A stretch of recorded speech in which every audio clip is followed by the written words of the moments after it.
Boa tarde, pessoal. Vamos dar início aos trabalhos aqui da Assembleia Setorial. E a pauta da Assembleia é os informes e campanha salarial 2014.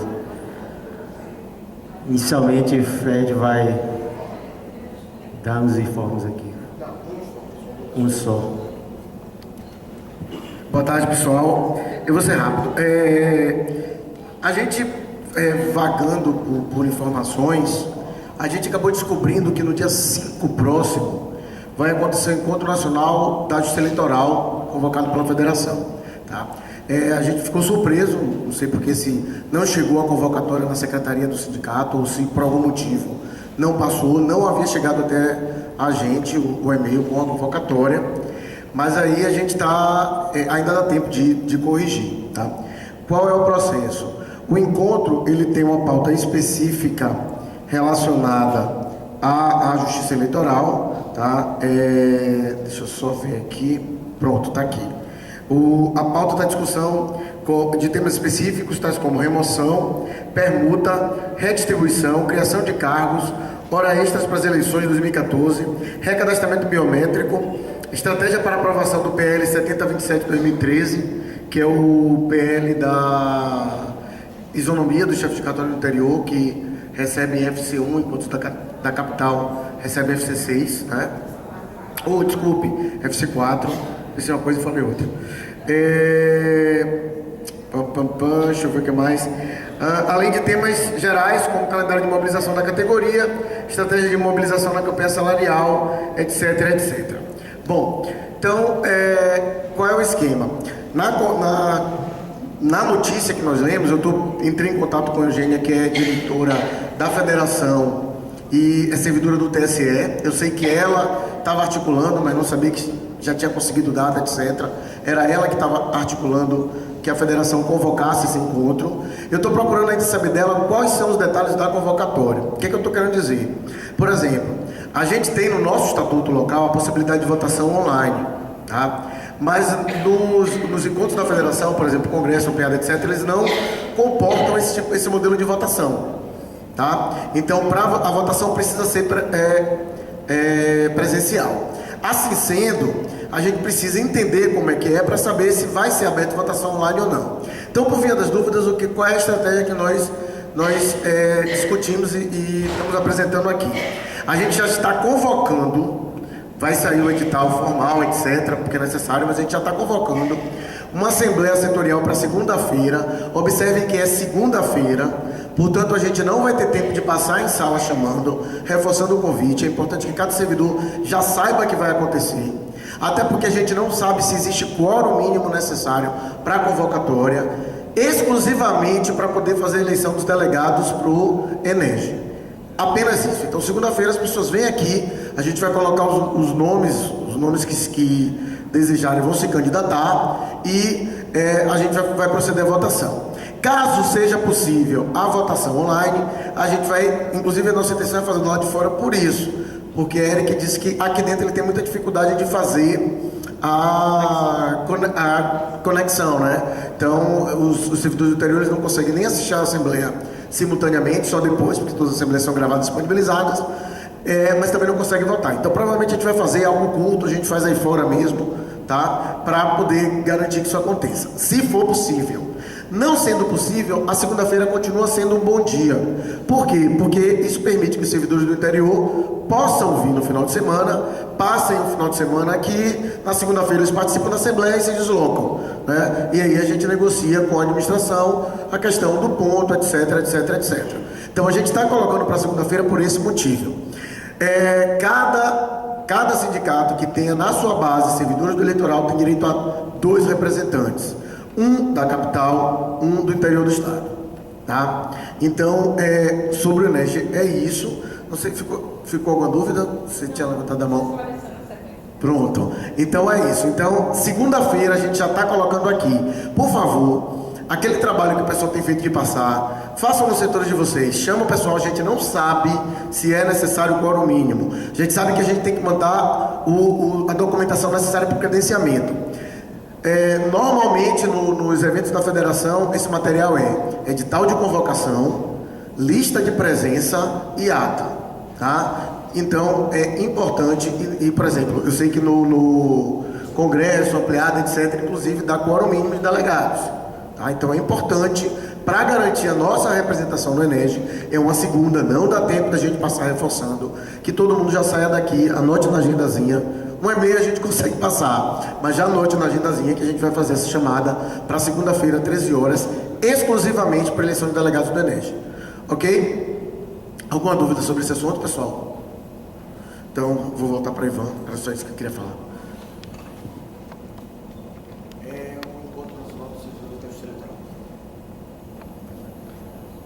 Sueli, continuando os informes. Bem, gente, como a gente foi eleito delegado para ampliado dia 20, aqui do TRF, Museu e Linde, eu fiz um relatório, coisa pequena, só 7 páginas, coisa bem pouquinha, para a gente saber o que está acontecendo lá no Brasil todo. Na verdade, assim, eu vou ter que pescar, senão eu vou esquecer alguma coisa. A gente teve um probleminha no início da ampliada, fomos surpreendidas pelo não credenciamento do nosso sindicato, então a gente correu o risco de sermos apenas observadores, porque essa documentação que o Fred falou não chegou lá. Mas Jailson Laje estava lá, resolveu o problema de última hora e nós nos credenciamos e pudemos votar. Teve um grande atraso na reunião, por conta da reunião do pessoal da base, né? Porque nossa federação hoje é dividida entre o pessoal do Luta, né? O pessoal Luta Nata e o pessoal ainda cutista por lá. E eles ficaram em reunião e assim, eu acho relevante colocar isso porque para mim mesma, fico assim, por que a gente está esperando? Né? Por que a gente não vota logo? Por que a gente não começa a reunião? É porque mesmo lá também existe sempre um esforço de que haja uma participação de todos, né?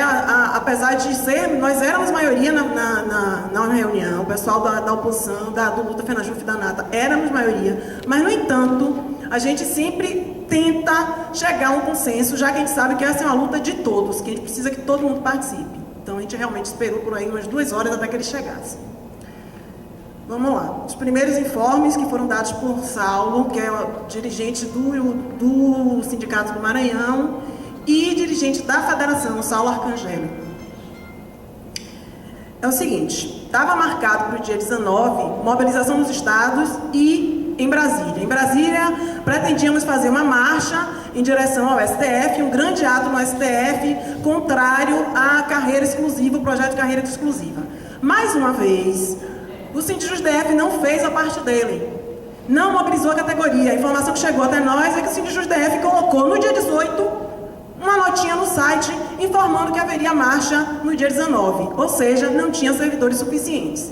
Então, assim, a marcha foi frustrada, o ato também, mas as entidades representativas dos servidores estavam lá, em torno de 15, foram para uma reunião procurar o Ministério do Planejamento, Orçamento e Gestão. Lá eles não foram recebidos por Miriam Belchior, e se reuniram com o secretário de Relações de Trabalho, Sérgio Mendonça, e 3 representantes do Ministério. Nessa conversa, fomos informados que a posição do governo é de que a ministra não atenda às entidades representativas dos servidores. Essa é a posição do governo, essa foi a ordem de Dilma. Miriam Belchior não atende os servidores, certo? Além disso, nós demos entrada em janeiro numa pauta de reivindicação, que eles ficaram de responder até o dia 5 de fevereiro, não responderam, e aí eles disseram que eles pediram desculpa e tal, que não analisaram a nossa pauta, mas que eles agora deram um novo prazo até o final de março para responder. Estamos chegando no final e não temos resposta ainda. Que nós temos um acordo até 2015, que aqueles 15,8% dividido em 3 anos, a última parcela em janeiro de 2015, que a gente tem um acordo. Então está valendo, por que a gente está discutindo ainda salário? Né? Já foi fechado um acordo. E que eles estão discutindo reajustes de benefícios, mas principalmente para o executivo. Lembre que o governo definiu que nós já ganhávamos muito, né, que ia fazer uma política de tentar unificar esses valores. Então, nós já estamos no teto, o pessoal do executivo é que ganha menos em benefícios, então o nosso está congelado. Então, eles estão discutindo reajuste, mas apenas para o pessoal do executivo. E que Dilma defende, né, que a negociação coletiva que os servidores públicos estão cobrando só seja discutida quando a gente finalmente discutir a regulamentação do direito de greve dos servidores públicos. Então, as notícias não foram lá muito boas, de jeito nenhum. E os ministros representantes do MPOG disseram que estavam surpresos com as críticas dos servidores ao governo, que não estavam entendendo por que nós estávamos insatisfeitos. Outra coisa que aconteceu, ele informou que a FASUBRA, que é o Sindicato dos Técnicos Administrativos das Universidades Federais, já entrou em greve e já tinha participação de uns 22 estados com expectativa de ampliar. Eles saíram na frente, mas a ideia é que a gente se junte a eles também. Então, a greve deles pode demorar um pouquinho mais. E nesse mesmo dia de tarde, houve uma reunião da CONDICEF, Confederação dos Trabalhadores do Serviço Público Federal, e eles se juntaram e discutiram a unificação da greve, a necessidade da construção e do fortalecimento de uma greve unificada. Apesar da FASUBRA já ter saído, a ideia é que, né, outras categorias entrem e fortaleçam essa greve. Nós temos, inclusive no dia 25, teve uma nova reunião do CONDICEF. Bem, aí veio o informe de Cledo, que é também um dirigente da FENAJUF, mas representando a ala cotista ainda da nossa federação. Ele relatou que o Sindjus DF teve reunião com o Miguel Fonseca, o diretor-geral do STF, sobre o projeto que cria uma carreira exclusiva para o pessoal do STF. E que foram informados que o projeto está pronto, que só está aguardando uma sessão administrativa para aprovar o projeto para ele ir para o Congresso. Eles fizeram, fez a defesa da greve pela unidade da categoria. Eles defendem que a gente não faça uma greve em conjunto com os servidores públicos federais ou as outras categorias, que a gente faça uma greve apenas do judiciário para combater essa questão da carreira exclusiva. Defendeu o PL 6613, aquele nosso velho PCS, e responsabilizou Joaquim Barbosa, o ministro presidente do STF, inclusive ele já é chamado de JB, gente, quando a gente fala JB já sabe que é Joaquim Barbosa, ele está bombando aí com os curtistas, porque eles colocaram que Joaquim Barbosa é o grande culpado, é o grande vilão de tudo que acontece com a nossa categoria, que na verdade o governo federal não tem tanta importância assim, que quem tem que defender a gente é o ministro do STF, que ele é que é o responsável por tudo. Eles simplesmente esqueceram que o dono do cofre é o executivo e é Dilma. Bem, nós temos, depois disso, a gente teve um relato dos sindicatos de base, eu vou fazer um resumão assim, do que aconteceu, da minha impressão, minha avaliação do que foram esses relatos, essas coisas mais importantes. Na verdade, a gente teve uma divisão. A gente está, na minha avaliação, nós estamos na mesma situação que já vivemos há bastante tempo. De um lado, os sindicatos que não são governistas, do outro, sindicatos que são governistas, os sindicatos governistas tentando a todo custo proteger o governo, não deixar acontecer essa greve unificada, porque nós fizemos muita greve, isolada, justamente pelo PL 6613, segundo o pessoal do Rio Grande do Sul, eles fizeram a contagem de 7 greves. Eu estava comentando com o Fred, eu falei, não, talvez a gente não tenha feito 7 greves, porque a nossa greve perdurou por muito tempo, eles ficaram entrando e saindo da greve. Mas foi muito tempo de greve pelo PL 6613, desde 2009, e nós não chegamos a lugar nenhum, todas elas foram frustradas.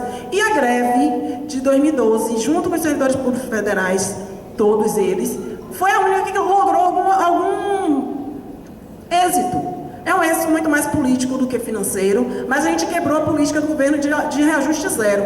Então, agora, eleição, Copa, o governo está com muito medo das mobilizações contra a Copa. Então, além de tudo, com eleição, escândalo da Petrobras, então a campanha está aí, eles estão com muito medo da gente enfraquecer o governo. Então, para eles é muito mais interessante que a gente saia isoladamente. Então, foi uma defesa fervorosa, era quase uma religião defender o PL 6613 e que a gente saísse isolado, que não fizéssemos uma greve unificada. Por outro lado, os sindicatos ligados à oposição, ligados à luta FENAJUF, claro, defendendo justamente porque foi desses últimos movimentos, o único que logrou êxito foi junto à greve unificada, defende a construção e o fortalecimento da greve unificada com as outras categorias do Serviço Público Federal. Certo? Não é que a gente está abandonando o 6613, não é que a gente está abandonando a questão da fragmentação da carreira, isso tudo está englobado, mas que a gente deve sair junto sim com a pauta unificada, porque foi a única coisa que surtiu efeito. Então ficou muito claro isso, que a gente tem os sindicatos, muita dificuldade de mobilização, quase todos os sindicatos apresentaram esse problema, muita dificuldade de mobilização. Alguns, assim, acabou de mudar a direção, então o pessoal está desfiliação, está tentando recuperar o sindicato. Muitos, os maiores sindicatos como o nosso, que conseguiram, que hoje não são mais governistas, mas fizeram uma grande frente, a oposição conseguiu ganhar o sindicato, fizeram uma grande frente. Essas grandes frentes têm problemas, porque nós temos problemas de concepção. Então, os mesmos problemas enfrentados aqui no Sindjuf Bahia, os outros sindicatos enfrentam também. Então, isso torna o trabalho de mobilização mais difícil. Mais uma vez, o Mato Grosso fez junto com a gente, acho que foi Mato Grosso e Rio Grande do Sul, conseguiram fazer uma paralisação de 24 horas. Junto com a gente, como a gente fez. Mas assim, fizeram ato, o pessoal do Rio Grande do Sul fez ato, o pessoal do Mato Grosso. E saíram inclusive com indicativo de greve a partir do dia 22 de abril, logo depois do feriado. Mas aí vocês vão ver que o calendário realmente mudou, por conta de que assim, a gente vai passar muito tempo no feriado e não teríamos tempo de mobilização. Teríamos que fazer mobilização antes do feriado e todo mundo ia sair, descansar, esquecer, e quando voltasse, como é que essa greve começa? Então, mas quem demonstrou, assim, estar pronto para a greve foi o pessoal do Mato Grosso, mas o pessoal todo disposto a construir, certo? Naqueles sindicatos de oposição. Os sindicatos governistas, uma mesma história que a gente já conhece. Eles estão pressionados, não tem como justificar para a categoria não fazer greve, isso não existe. Como é que vai dizer que eu não vou fazer greve? Depois de tanto tempo, salário congelado. Mas, ao mesmo tempo, eu não quero construir. Então, é aquela coisa que a gente já conhece. Faz assembleia, marca a data da greve, mas aí não passa para construir. Bota uma notinha na véspera para o ato que vai acontecer no outro dia. Finge que está fazendo, mas não está. Então, a realidade é a mesma, a gente continua com os mesmos problemas. Nossa federação está, de certa forma, imobilizada, ela foi muito atacada, foi muito cobrada, os sindicatos governistas cobraram muito a posição da federação, mas ela está hoje também com problemas, porque por conta de um voto, nós empatamos e estamos lá dividindo a federação. Então, ela está funcionando na base da ampliada. Tem que fazer ampliada para decidir. Aquela coisa que a gente fazia antigamente no nosso sindicato, que às vezes hoje também ainda é necessário. Dentro da Assembleia, a gente tem que decidir, a categoria tem que estar participando das decisões, senão dentro da diretoria não se consegue. Então, um resumão aí dos estados é esse. Além disso, teve o pessoal da Paraíba que chamou atenção, que os técnicos judiciários estão muito revoltados, muitos aderiram à Tecnojus, que é a Associação Nacional dos Técnicos Judiciários, tipo a ANATA dos analistas, existe a Tecnojus, e que muitos se aderiram à associação e que estão dizendo que vão boicotar a greve. Mais uma vez, a gente passa por um problema de divisão dentro da categoria. Esse não é o fórum. As associações, como a gente sempre combate aqui, não ajudam a construir a unidade. A gente precisa estar junto, porque quanto mais a gente se fragmentar, mais fácil para o governo nos enrolar e sucatear a nossa carreira. Os técnicos judiciários que ganham muito menos que os analistas judiciários. Então, eu acho válido, eu também sou técnico judiciário, acho válido a discussão, mas o fórum de discussão é dentro dos sindicatos. A gente tem que aprender a batalhar pelo que nós queremos. Acho muito válido, mas nós devemos participar das ampliadas, participar dos sindicatos, estar na luta, interferindo nela, mas dentro dos nossos fóruns, dentro das nossas entidades sindicais. E não através de associações, porque isso só nos enfraquece. A gente está passando de novo pelo mesmo que aconteceu com o subsídio ou o vencimento básico. É a mesma coisa. Só que dessa vez são carreiras exclusivas. E carreira exclusiva do STF, do STJ, já teve informação de que tem carreira exclusiva da Justiça Federal, do TSE, tem GRAEL. Divisão, para a gente, é tudo que o governo precisa. Dividir para conquistar é o que o governo está fazendo. E se a gente cair de novo nessa armadilha, sinceramente, né, vamos combinar. Essa é muito ingênuo. Não cabe ingenuidade nessa hora. Ou a gente se junta e bate forte no governo, ou a gente vai se esfacelar. Porque não vai dar para ninguém. Não pense que um plano de carreira exclusivo vai ter dinheiro, não. Não tem dinheiro. O recado do governo foi: não vou pagar para ver. Façam a greve. Não tem dinheiro. Quem garante que esse projeto vai entrar e vai sair do Congresso?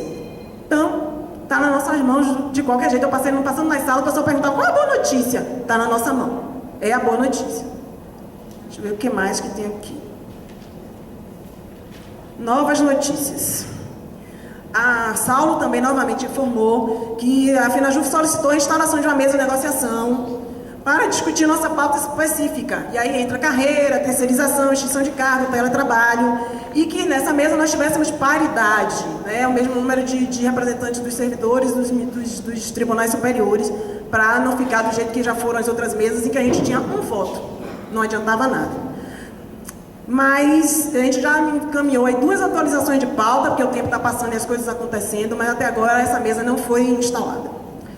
Em conversa com o gabinete do chefe de gabinete Joaquim Barbosa, Silvio Albuquerque, ele nos informou à federação que não há ainda uma posição oficial de Joaquim Barbosa em relação ao projeto de carreira exclusiva do STF, apesar de que a maioria dos ministros tem parecer favorável, mas Joaquim Barbosa ainda não se posicionou, certo? Deixa eu ver o que mais. A FENAJU fez um pedido formal ao STF de elaboração de uma nota técnica contrária à PEC 59, aquela que estabelece o estatuto do judiciário, né, a de Alice Portugal. E quanto à PEC 555, que é em relação aos aposentados, a informação que o pessoal da FENAJU conseguiu é que o próprio governo não tem interesse em votar essa PEC agora. Então está também emperrada no Congresso. Outra coisa, outras informações que vieram da reunião ampliada, essa é uma boa notícia para a gente. A licença classista remunerada para o servidor que exerce mandato, com ônus para a União, porque hoje quem paga o salário do coordenador liberado é o sindicato. E antigamente era a própria União, o servidor ficava licenciado. Existe a possibilidade, com emenda no MP 632/2013, que será apreciada na comissão mista, de ser colocada uma emenda que permita novamente que o coordenador liberado do sindicato seja pago pela União. Isso é muito bom. Muito bom mesmo. Na verdade, a emenda propõe a liberação de 2 servidores para cada entidade com até 5.000 associados, que seria o nosso caso. E eu vim conversando com o Fred sobre isso, que para a gente seria maravilhoso, porque seriam 2 coordenadores liberados pagos pela União e a gente poderia, o sindicato, continuar liberando um e teríamos 3 liberados, um para cada ramo. Seria fantástico. E, deixa eu ver, 4 servidores para entidades com mais de 5.000 até 30.000 associados e 8 servidores para as entidades com mais de 30.000 associados. Essa é uma boa notícia e a gente está trabalhando para conseguir isso.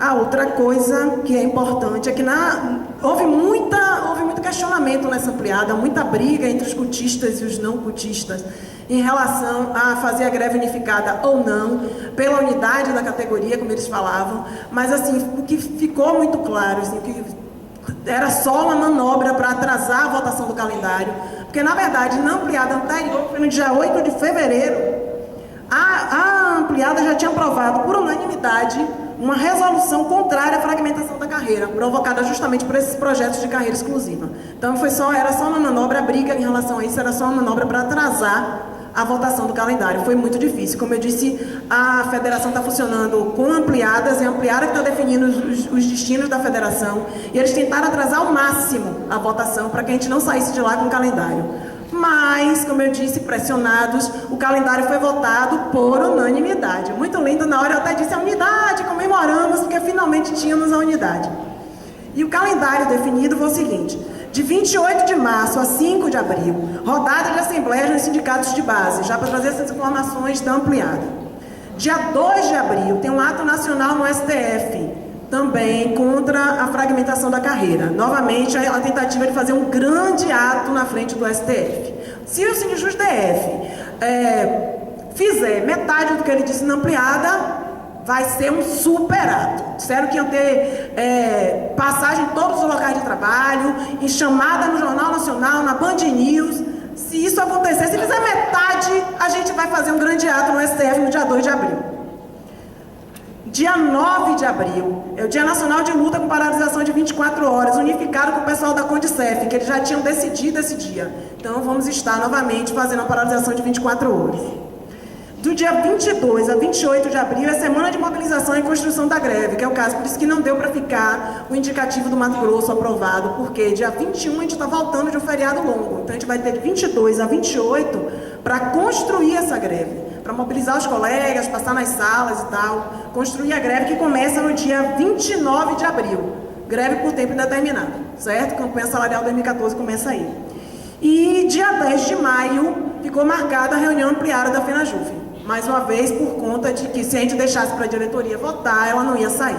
Então 10 de maio estamos de novo em Brasília avaliando a greve e tomando decisões para os rumos seguintes, ok? É isso aí.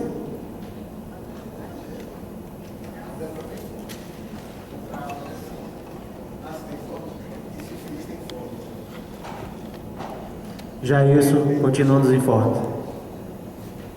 Boa tarde, gente. O Sindijuf aqui na Bahia, como eu já falei na geral que teve aqui, nós estamos tentando fazer aqui vários operativos para tentar unificar os federais aqui na Bahia, né? E ontem nós tivemos uma reunião lá na sede do Andes, que é o Sindicato dos Professores das Instituições Universitárias na Bahia. Tinha um representante da Sinasef, que é o pessoal, os técnicos da Federal, né? Tinha algumas pessoas da Previdência, o pessoal da Fundação Oswaldo Cruz e os professores do IFBA. Então, gente, é o seguinte, a gente está sentindo muita dificuldade em unificar os federais aqui na Bahia por causa daquela política, né, que os governistas têm de não participar, né? Mas a reunião está se ampliando, porque o interesse nosso é que seja uma greve unificada, né? A gente teve a vitória em 2011, porque ela foi unificada, né? Não há dúvidas para a diretoria do Sindijuf e hoje para a grande maioria da base que só uma greve unificada vai arrancar alguma coisa desse governo. Então a gente tem feito isso, teve essa reunião ontem, vai ter outra reunião na semana que vem, porque o Sindijuf tem essa política de unificar os demais servidores. E também no último sábado, eu e Lorival, que está aqui, a gente participou de uma grande atividade lá em Brasília, ou em São Paulo, que foi o Espaço Unidade de Ação, né, que é uma atividade que foi chamada pela SSP com lutas, né, por alguns setores que estão rompendo com a CUT, né, com outro espaço que é o Jubileu Sul e várias outras entidades de luta. Então lá tinha 2.500 pessoas desse país, ou seja, eu digo assim, as 2.500 melhores lutadores desse país, né, que romperam com esse governo, ou que estão em via de romper, que entende que só nas ruas é onde nós vamos conseguir, né, avançar em nossas pautas históricas dos trabalhadores e do movimento social. E esse movimento, ele tirou uma carta, chamada Carta de São Paulo, né? Vocês entrarem no site do Sindijuf ou no site da CSP com Luta, vocês vão ver isso lá, a Carta de São Paulo. Que essa carta, ela vai dar a maior batalha para tentar unificar as lutas agora, pelo menos até a Copa, né? O calendário não é só até a Copa, porque acho que a luta não acaba somente na Copa, a luta tem que avançar, né? Porque os inimigos da nação, os inimigos do povo trabalham todos os dias, né?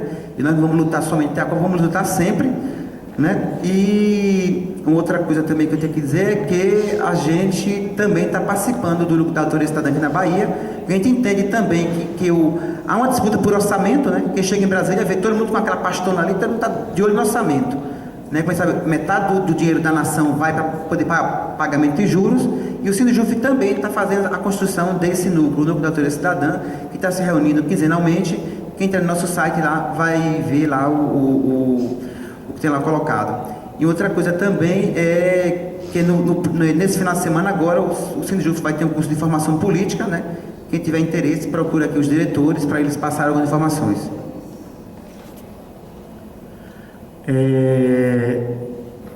Lorival está inscrito. Que tem mais algum informe para dar?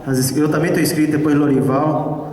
E se tiver alguém mais para se inscrever, até o final da fala Lorival, por favor, dê o nome. Boa tarde, pessoal. Eu estou trazendo aqui alguns informes também. E eu só queria complementar aqui em relação à adesão do dia 19. O Sindicato de Alagoas também deliberou paralisação de 24 horas. Eu estou trazendo aqui alguns informes lá do TRT, que eu acho que vai ajudar a inflamar a nossa mobilização.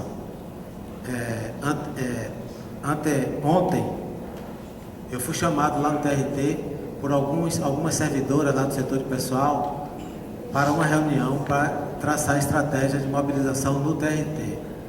Cerca de 6 a 8 servidoras estão dispostas a fazer um grande trabalho de mobilização lá no TRT. Após esta reunião, eu e Raj fomos na presidência do tribunal cobrar os requerimentos que fizemos em janeiro de reinstalação da mesa de negociação. E coincidentemente o presidente do tribunal, saindo de sua sala para levar alguém à porta, nos viu e nos convidou a entrar e nos atendeu. A gente informou para ele que estamos em processo de mobilização.